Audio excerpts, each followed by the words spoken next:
me tell you a story about a man named Dennis in 1970s San Francisco. Imagine yourself in 1970s San Francisco. This is where we meet our main character, Dennis. Dennis is an introverted, neurotic, gay outcast who was just abandoned by his parents, mocked by his peers, and just generally rejected from the world that he so desperately tries to seek human companionship in. He's a lonely guy. He's lived alone for a long, long time. In order to escape this loneliness that he sort of created himself in, he goes to the most extroverted place he can, which is this gay club in 1970s San Francisco. In this club, he's able to open up a little bit, but it's you know, it's a lot for him, but it's not much otherwise. And because of this, he's approached by this guy, and he goes home with him, and he's so happy that he can finally find, like, someone, you know, on a human level, and he has this one-night stand with him, and it's wonderful, but he gets so sad at the thought that this guy is gonna leave in the morning that he ends up, you know, murdering him and keeping him, you know, around, making breakfast for him and watching TV with him, and just very domestic things that he couldn't have with anyone that's, you know, alive. So he keeps this guy around for as long as he can until the corpse, you know, starts rotting. And then he decides to make this a habit and does this regularly, going to the gay clubs and finding someone and murdering them. This keeps up until he realizes he can actually form a healthy relationship with someone, and then he has to find a way to kick his murderous habit. Eventually, Dennis's world crumbles around him. He loses his job, he loses his apartment, he doesn't have a place to stash the bodies anymore, and he eventually gives up his crimes and is put to justice. Mainly this is a story about loneliness. In this day and age where technology and just computers and the internet separates people, there tend to be a feeling of intense isolation and loneliness and lack of connecting with people on a human level, which is evident in the rising number of people in internet dating sites. There's definitely a feeling around of isolation, and that's why Dennis's story is so relevant to today, because people can feel what Dennis felt more now today than any other time in history. This story is a thriller, obviously, as he, you know, kills many people, but it's also a black comedy, sort of in the same vein as American Psycho. Serial killer stories are very in today, as evident by the popular television show Dexter, but it's a period piece, and it has meticulous attention to detail in the art direction of 1970s San Francisco, which is just a great era to be in. The actors would love to play these roles, especially of Dennis, because he's a well-rounded serial killer. Unlike most serial killers who are just kind of flat and just kind of, you know, kill their victim, that's it. Dennis is sympathetic. You feel for him. You understand why he does this. You might not exactly approve, but you root for him. The production is very connected to the theater world of San Francisco. All of our cast would be coming from San Francisco, and it's a local production. All the crew's from San Francisco, and that's great because San Francisco tends to really rally around the film productions here. So that's it. Thank you for listening. You should invest in Dennis because it's going to look like an expensive movie despite our low budget, which is $500,000. 10% of the total budget will be going towards pre-production, which is about $50,000 total, which will include paying for the screenplay, the director, the producer, and our main cast. 60% of our total budget will go towards production, 15% for post-production, and 15% for marketing and contingency. We intend to finance this movie mostly through private equity, through a family connection that believes in our project. He will be investing $450,000 out of our $500,000, And the remaining $50,000 we're going to attempt to go through crowdfunding, particularly through Indiegogo, so if we don't reach our goal on time, we can still keep some of the funds from that. And then whatever money is left over will come out from our own pockets. The elements that will balance the risk of this money being spent on our indie film, our crew is experienced, our locations are generally secured already and local, and we already have a lot of people who want to be involved, from crew members to background actors. A significant amount of money will be going towards our camera department, as we are not using star actors, and so we have to focus on establishing a good look for the film to attract attention. Our wardrobe funds are not getting cut because this is a period piece, so more of the money would have to go towards creating the right look for our actors. But this will balance out because some of our money for makeup and special effects won't need to be spent because all the violence in our film is going to be very low-key and not very graphic. Our set dressing and art department will still receive a big cut of our budget because most of our locations are privately owned and cheated, so in order to make it look proper, we need to use as much of our art resources as we possibly can. Our club scenes are going to be shot from inside a set dressed house, which we already own, and only the exterior shots of the club are going to be used on location. Our night scenes will be shot day for night, so to avoid paying night fees for our cast and crew, and so we don't have to spend money on powerful lights. Our cast is mostly unknown and non-union, but they're experienced stage actors, some of which already have experience in film as well. All of our shooting will be local, so we won't have to pay for the cost of travel except for the standard vehicle gas fares. Our sound technician already has his own equipment, which we won't have to rent. We will be shooting digitally instead of through film. Our main picture vehicle, which will be Dennis's car, is already owned by a member of our crew. And our production office is already owned by one of our working producers. So the only cost that would be involved is for paper and ink. We won't need to pay for a landline phone as we will just be using our cell phones. So I encourage you to invest in this film, which has great potential cinematically and financially. Invest. So for the production side of our movie, Dennis, we are going to be shooting it in the Castro district. It's going to be set in the 1970s era of the Castro, so we'll have costumes planned out for all the actors and the extras. We're planning to prep, in the summertime, just so we can shoot on in mid-October, maybe November, 3-week stint, just because I've been told that those are the driest months of San Francisco. For how many days? We're going to be shooting for 3 weeks. We're going to go 5 days on and 2 days off. And then, so that means at about 90 pages, we have about 6 pages a day to get that done, which is doable, but we'll have to work on it just as we go. We have 6 locations in the Castro district. We have Dennis's 2 apartments.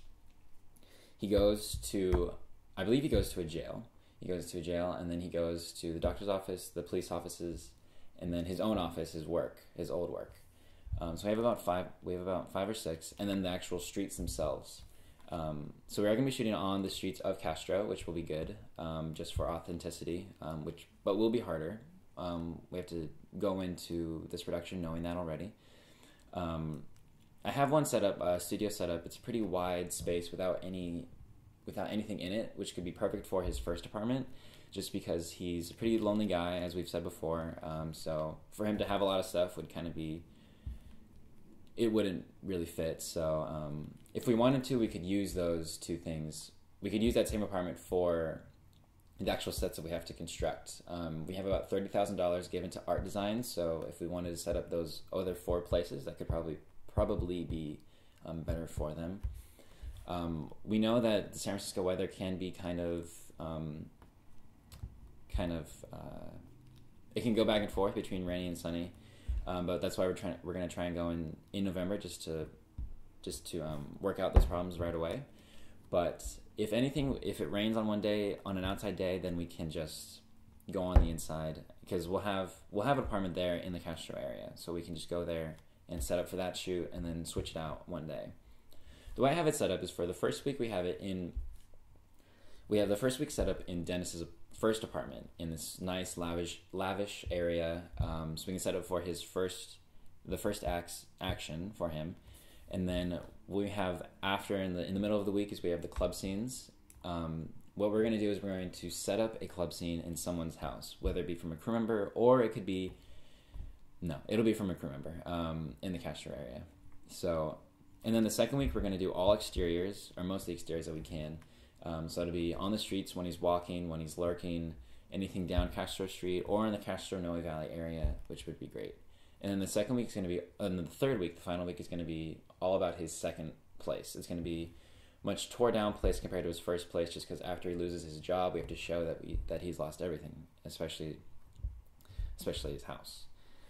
The media that we'll be shooting on is going to be in digital. We're not going to be shooting on film just to save as much money as possible, but we're going to be shooting on an Arri Alexa. We have been given about $35,000 for our camera department, so I've been told that an Arri Alexa is about $2,000 a day. So with 15 days of shooting, that'll equal out to about $30,000 a day.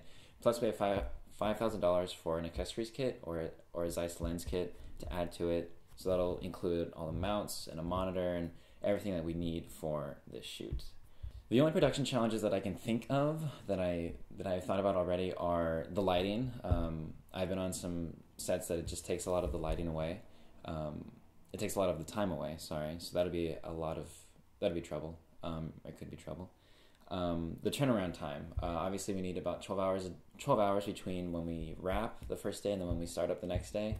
But that is why I've set up for the night shoots to be on the last 2 days of the 5-day, 2-day off schedule, so we can have those 2 days off after that to be able to work with the crew the next week. And the extras. I mean, we are paying them, but sometimes they can be unreliable. So we want to overbook the extras as much as possible. Obviously, it's an incentive that they're getting paid, but sometimes something comes up. You never know, so we have to overbook them just in case. Plus, we have to get them sized for the costumes if they're going to be in the club or on the street or anything. And then for any legal clearance or music problems, we are going to hire a music composer. We have about $10,000 to give to him or her. It'll save us a lot of money just not trying to buy any music or buy as least amount of already copyrighted music as possible. Plus, it could help him or her put his or her name out there. It can help us out while we help him or her out in the same time. But yeah, that is going to be our production side of Dennis.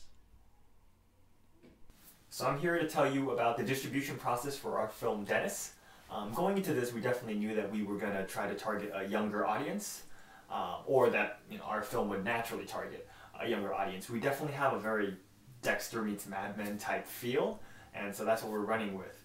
So our plan of attack for distribution is actually to be split up into 2 parts.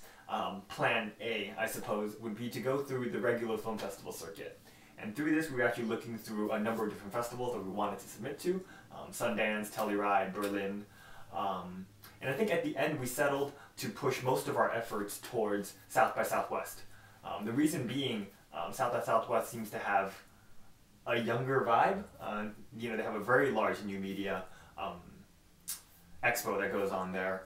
And just the whole vibe just seems younger, and I feel like our film would respond the best there. And unfortunately, our budget had only allowed for about $40,000 in the entire process of distribution. And so we decided to push a large chunk of that budget towards getting our film into South by Southwest and getting it into the hands of the right people, really. And so I have one of my associates, Corey Chu, out of LA, who used to work with Paramount Studios and now does publicity full-time. She specializes in indie films. We'll be having her and her associates, we'll be allotting her about maybe a little bit more than half of our budget, around $20,000, to put their efforts into getting our films into the right hands, into the distributors, and into those that can get our film out there. And really, it's kind of a tough market, I understand, for independent film. And so with that said, really, we're still pushing very hard for our film to at least be world premiered at South by Southwest, for the reason that we can act, just for the sheer title of being able to say that we were premiered at a fairly prestigious festival.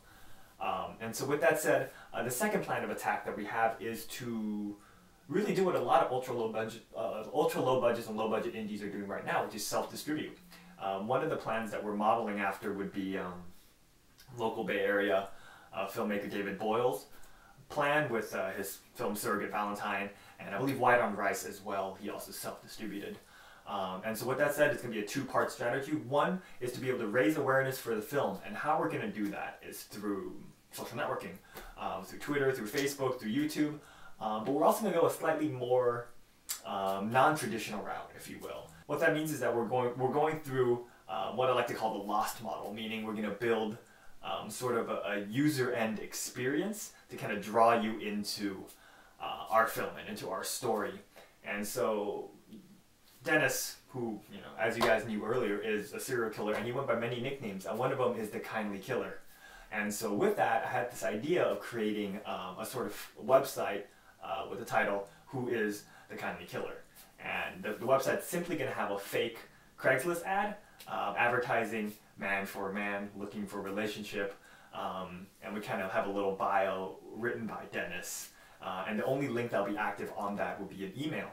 And if you so choose to send your email, you actually get an email response back with a link. And we're hoping to partner with other maybe non-traditional social networking sites that normally aren't utilized for film. So what I was thinking was to be able to partner with Yelp and actually get a fake Yelp page going of a restaurant in San Francisco that's non-existent.